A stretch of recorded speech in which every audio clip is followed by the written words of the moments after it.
Make sure to subscribe to our channel, join our Discord, and also follow us on Instagram so you always have the support that you need to really enhance your account and get yourself to the next level. Also, if you stick around until the end of the video, I'm going to show you how you can save a lot of money when you make in-game purchases by getting some amazing cashbacks each time you purchase anything.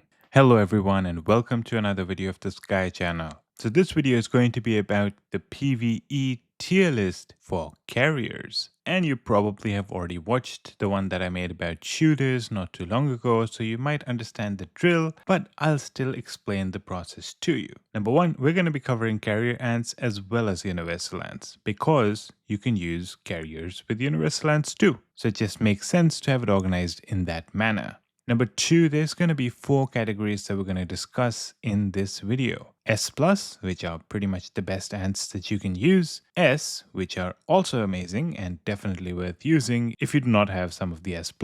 A, one step below that, and then B, which is one step below A as well. Anything that's C and below, I'm not even going to go into it because, well, I don't want to talk about every single ant possible. I want to talk about the ones that are actually good and perhaps recommended to use for PvE. If you don't have any B and above, hopefully you'll get them soon and you can try to aim for them so that you can increase your PvE scores. The tier list is going to take into account the awakenings of the ants as well. So I'm going to assume you have the awakenings that are out as of the time I'm recording this video. And then finally, the rankings are not only taking into account the ant's individual performance, but also its performance as a team. So synergies are taken into account, and we're not just looking at every ant by itself, but rather how it works with the best possible team that you can use it with. So without further ado, let's go to the S+ tier. The first one is the honeypot ant, and I'm sure you're not surprised because this is a brand new ant that just came out. Of course it's going to be amazing, and it is. It's amazing for both PvP and PvE. Its skills do a ton of damage, and they do a ton of poison damage too, which makes it even cooler. So if you go through the skills, you can just see the amount of damage that they do. And then there's poison. And in skill number 5, the poison lasts for 3 rounds. That is a long-lasting poison, and that's a lot of damage that's going to stack to all enemy squads. Not just that, if the enemy already has poison, skill number 2 actually spreads that poison to other units as well, meaning that you can actually poison them and do a ton of damage over time while also doing a lot of damage by itself. It doesn't even have its awakening out yet, but I can only imagine how deadly it's going to get once it gets an awakening as well. Definitely an S+, and if you have it, do use it. It is worth it. Some of my whales have tested it and they've been saying amazing stuff about it. Number 2, we're going to go to Golden Crystal, and the reason I jumped right to it is because there is a synergy between Honeypot Ant and Golden Crystal, and that is the fact that Golden Crystal actually benefits if it's attacking enemies that are poisoned. And Honeypot Ant, as we just discussed, if it's attacking an enemy that already has poison, it spreads poison to others as well, meaning that they kind of have a little bit of a synergy, right? They both benefit if the enemy is poisoned. Now, Golden Crystal does a bunch of damage to the enemies. It also increases its own attack and also poisons enemies and hence deals damage over time as well. And in certain skills you can see that if the enemy is poisoned, which it could get from Golden Crystal itself or perhaps from Honeypot Ant if you have that too, it increases the damage of that skill by 50%, which is a significant increase in damage. So you can see how it works really well together. It also has an awakening, which makes things even better, and you can see the chance of triggering skills plus 5%, but then look at that, also deals 30% extra damage to poison enemy squads, which is perfect because you're using Honeypot Ant and Golden Crystal perhaps, so a ton of extra damage. The next one talks about an increased damage rate as a second skill, which is amazing too, and then the third one says that the poison effect of the 5th skill lasts 1 extra round, which not only means that you get extra damage from poison, but also extra skill damage from your skill 8, and perhaps Honeypot Ant is going to benefit from it too by spreading the poison to other squads as well. Overall, a deadly damage dealer and a really good one. That's why it's in the S+ category. The last one in the S+ category is the LB, and if you remember when it launched, it was called the King of Attack, and you can already imagine if it's King of Attack, it means it's King of damage, right? So that's why it is definitely S+. The amount of damage that it does through its skills is phenomenal. And if you go over them, you will see that there's actually a lot of damage that we're talking. Like skill number 5, 80% chance of dealing 1000% damage to 2 random squads. Now I know there's a round of preparation, but that's a ton of damage we're talking from one skill.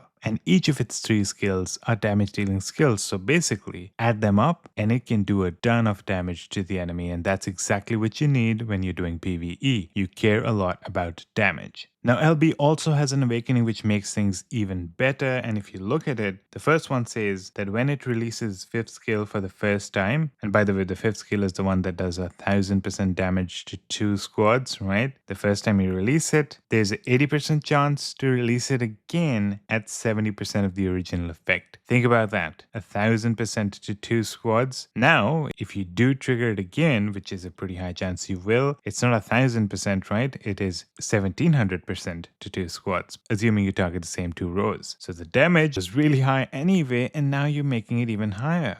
Then the level 10 one increases the chance of triggering that skill by 5%, which is obviously amazing too. You don't want to not trigger it. And then level 20 talks about every time LB releases a preparation skill, which is a skill that requires preparation, it increases the attack of all of the squads, not just LB by itself, but all the others too, by 20%. And that's stackable, which is really cool as well. So with all of that, I'm sure there's no surprise why LB is sitting there at the top in the S Plus category. Alright, so that's all about the S Plus, and now we're going to go into the S category, and we'll start with Crimson Pearl. Now Crimson Pearl is a really nice damage dealer, and honestly I wasn't sure if I want to put in S plus or S because it is really cool. And you know what, I've seen reports of Crimson Pearl doing more damage than pretty much all the other ants in the S plus category as well, just that of course it's not as consistent when we talk about doing that sort of damage. So because of that inconsistency, I'm gonna have it in the S category, though honestly I'm just letting you know I was really unsure if I want to put it at S plus as well. So what makes Crimson Pearl special? It only has one direct damage dealing skill, but skill number 5 also deals a bunch of damage indirectly, and essentially every time you target any enemy and deal damage to them using of course skill 2, it adds a parasitic effect to the enemy, and anytime there's been 3 stacks of a parasitic effect, it deals some damage to that enemy and then it resets the parasitic effect, and that damage is actually significant.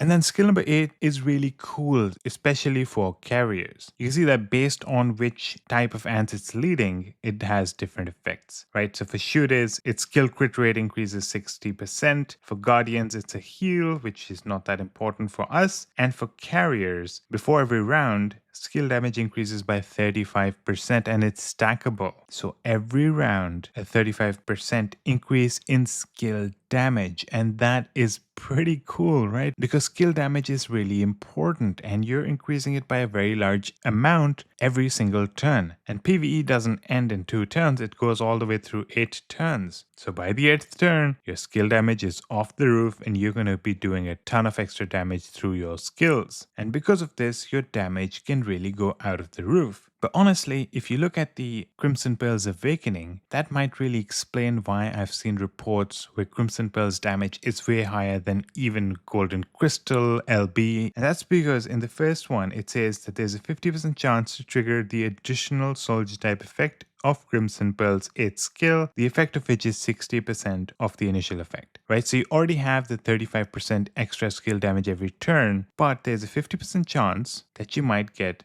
an additional soldier type effect, which is either shooter or guardian. Guardian doesn't help you much, but if you get shooter, you're getting a skill crit rate increase for the damage that you're about to do, which can lead to a significant increase in your damage. So it's a 50% chance, but let's say you get lucky and you do keep getting the shooter extra effects every single turn, the amount of damage that you can end up doing is really, really high, but a lot of luck involved. If it was 100% and you could guarantee there would be the shooter effect that you get every turn, definitely this would be an S plus ant. So the next one you can see unlocks level 10 parasitic damage rate increases, which is good, right? That's a 5th skill, the one that has the parasitic effect. stacking, and when you get 3 stacks, it does that high amount of damage to them. And then at level 20, it says that in the 2nd, 4th, 6th, and 8th rounds, 50% chance to reduce the number of times required for the parasitic effect to trigger by 1. So, if you have already stacked 2 in any of these turns, you don't need to wait for the 3rd one. Immediately, you can do the high amount of damage to the enemies. Again, you can see it's a 50% chance, and then you also have to be lucky enough that each of the enemy rows have already gotten 2 and hope that they weren't just reset to 0 right before this effect, right? So you can see a lot of luck involved to do all this damage, and that's why some of the reports can be really high while some can be a little bit low, because you just didn't get lucky when it came to targeting the enemies with your skill number 2. Alright, so I definitely talked a lot about Crimson Pearl. Let's go to the next one, and that is CR. Another one that I was honestly thinking of putting the S+, but then I realized that, Honeypot Ant and Golden Crystal and LB are probably a little bit better than this, so this should be an S as well. Now, if you go through the skills, it does have a pretty high damage dealing potential, and then skill number 8 also increases its skill damage, which is amazing as well, and overall, it can do a decent amount of damage.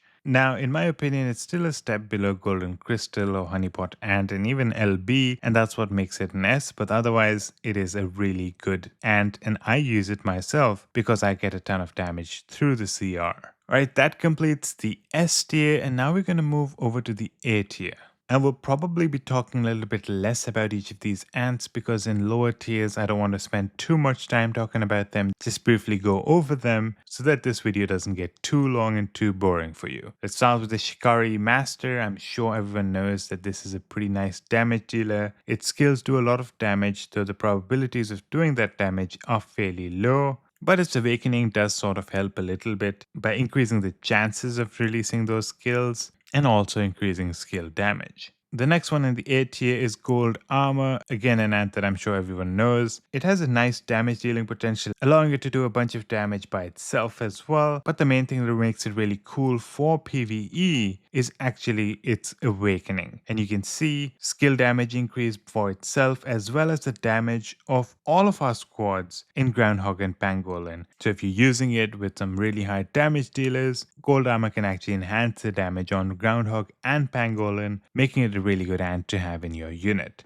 That covers the A tier, and now we're going to go into the B tier and quickly talk about the ants that are there. And we're going to start with the Graceful Twig Ant. It has a reasonable amount of damage potential through its skills and targets multiple squads through them. Also has the ability to increase its squad's attack after releasing combat skills. Golden Sugar, a bunch of damage dealing potential through the 3 damage dealing skills, and also an awakening that can enhance the damage of the skills by increasing the damage itself or the possibility of releasing skill 8 again after it's been released once and increasing the chance of triggering a few of the skills as well. Jack Jumper, a good ability of dealing damage even though the probabilities are fairly low, and an awakening that increases not just his skill damage but also each time it releases a skill, increasing the attack of all of our squads, not just Jack Jumper but others as well, by 20%, which is stackable without limit. At level 20, this effect on itself actually goes up to 40%, while the other squads are capped at 20% extra attack each time Jack Jumper releases a skill.